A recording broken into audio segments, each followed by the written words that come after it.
ఈ భానుమతి ఆరాధ్య జీవితాన్ని సర్వనాశనం చేసిందే కాకుండా, తను చెప్తున్నా కూడా వినిపించుకోకుండా మల్లిని అని గౌతమ్ తన మెడలో తాళి కట్టేలాగా చేస్తుందనమాట.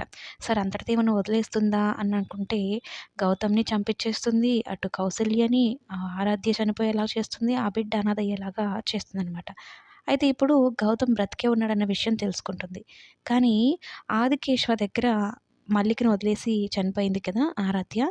ఆ పాప గురించి ఇప్పుడు కథ మొత్తం నడుస్తుందనమాట. ఆ పాపను చంపేయాలని చూస్తూ ఉంటుంది భానుమతి. అయితే ఆదికేశవ సంరక్షణలో ఉంది కాబట్టి ఆది ఆదికేశవ కుటుంబాన్ని సర్వనాశనం చేయడానికి కంకణం కట్టుకుందనమాట. రమ్యకి లేనిపోనివన్నీ ఊహించి, చెప్పి ఇప్పుడు ఫోటోలు కూడా మార్ఫింగ్ చేసి ఇక రమ్య విడాకులు తీసుకునేంత వరకు వెళ్ళిపోతుందనమాట. ఆదికేశవతో నాకు జీవితం వద్దు. నేనుండగానే వేరొక అమ్మాయిని కోరుకున్నాడు. నాకు అవసరమే లేదని విడాకులు కావాలంటుంది.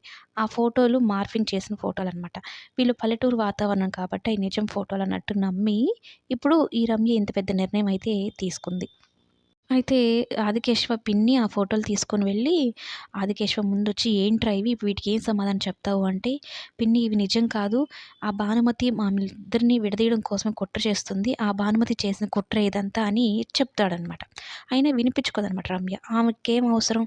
ఆవిడకెందుకు అంత అవసరము? ఈ ఫోటోలు తెచ్చి చూపించాల్సిన అవసరం ఏం లేదు కదా! అసలు భానుమతి గురించి నీకేం తెలుసు అన్నట్టు మాట్లాడుతుంది. అప్పుడింకా బలంగా నమ్మేస్తుందనమాట. అంటే ఖచ్చితంగానే ఆ అమ్మాయికి నీకు సంబంధం ఉంది. వాస్తవంగా చెప్పాలి అనుకుంటే ఇటువంటి పరిస్థితిలో రమ్యకే సపోర్ట్ చేయాలి. ఎందుకంటే అలాంటి పరిస్థితిలో ఉన్న ఆడవాళ్ళను బాధ తట్టుకోవడం అంతా ఇంత కాదనమాట. కానీ నిజ నిజాలు ఇప్పుడు తెలీదు. ఆదికేశవ మంచోడే. కానీ చెడ్డవాడిలాగా ఇప్పుడు రమ్య అనుకుంటుంది. ఆ విధంగా భానుమతి క్రియేట్ చేసేసిందనమాట పరిస్థితుల్ని. ఆదికేశవ్ నిజ నిజాలు బయట పెట్టినా నమ్మలేని పరిస్థితిలో రమ్యని ఉంచేసింది.